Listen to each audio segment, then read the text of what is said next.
প্রতিটি দিনই কাজের পিছনে শুধুমাত্র আল্লাহর সন্তুষ্টি উদ্দেশ্য থাকতে হবে।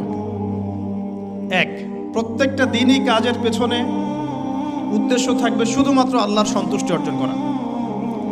তাই আমরা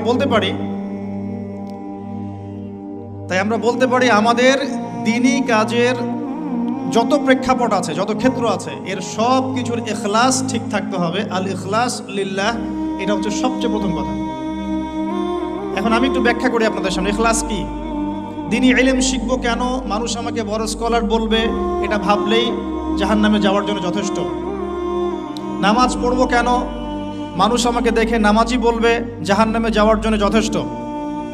যাকাত দিব কেন, মানুষ আমাকে দানবীর বলবে, না দিলে মানুষ খারাপ বলবে, আমার জাহান্নামে যাওয়ার জন্য যথেষ্ট। এখানে এসেছি, সবাই সম্মান দিচ্ছে, মনের মধ্যে